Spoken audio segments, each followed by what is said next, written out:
My first talk other than for our own conference in 3 years. So it is a special moment indeed. It's so wonderful to be with you. The key goal of today is to instill a sense of optimism and hope and provoke and challenge.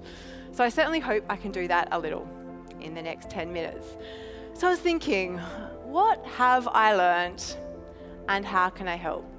I've been doing this Canva thing now for 10 odd years.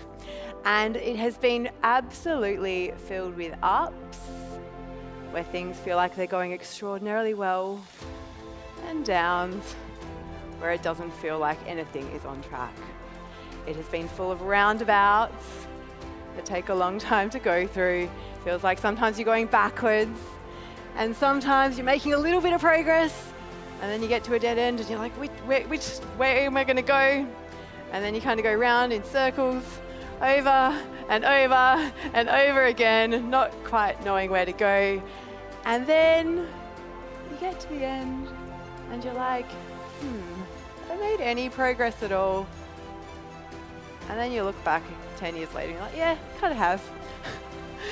So just 10 years ago, our whole company could fit around one room. We could have lunch together around one table. We could sit in one boardroom. And now we've got 3,500 people, 3,300 people all around the globe. We've gone from just a few people using our product to now 100 million people using Canva every single month. Thank you.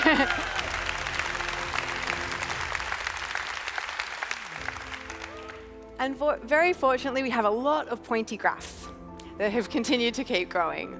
And so back to the question, what have I learned and how can I help? I think there's 3 things that really stand out over the journey that I would love every startup to be thinking about and helping to navigate the journey. So 1, the importance of dreaming. 2, turning that dream into missions and goals. And 3, clearly defining your company values to help guide decisions. So let's kickstart it with the importance of dreaming. So there's 2 very, very different ways of planning. 1 is building with what you have in front of you. And it may just be a couple of bricks in sand. You can't build that much necessarily with just a couple of bricks. Maybe a very good-looking wall.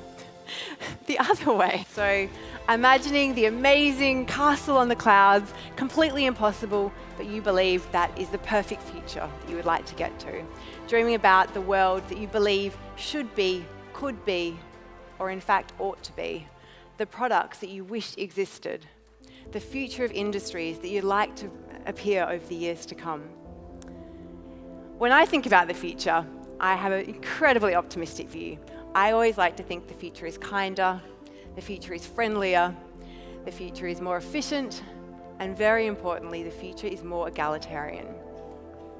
Years ago, backtrack 11, 12 years ago, even more, gosh, getting old, does feel naive and overly optimistic and a little embarrassing. It's really important to dream first because literally that's the only way to start something. And then 10 years later, we launched the Visual Works Suite and you can print and you can create a website with a click of a button and you can be empowered to design very simply across the entire globe.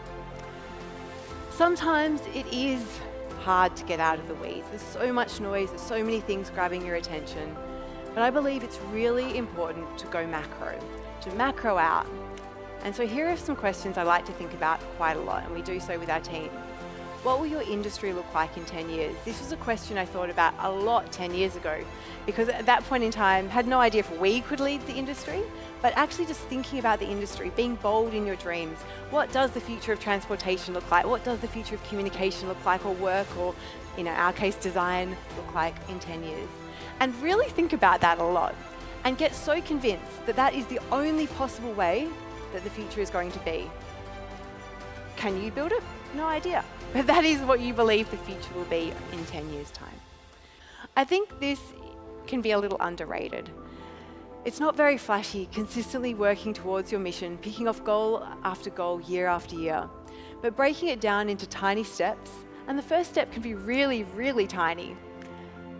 Eventually, if you continue to pursue that year after year, eventually you'll hopefully get somewhere pretty cool.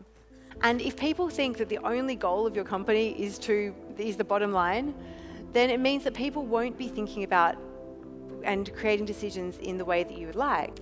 So yes, startups are full of ups and downs and roundabouts, but I hope the tools that we've talked about today might provide a little bit glimmer of hope and help you navigate a little bit easier. So the importance of dreaming, turning that dream into missions and goals, and clearly defining your company values to guide decisions. It is a hell of a journey, but it is a lot of fun. Thank you very much, everyone.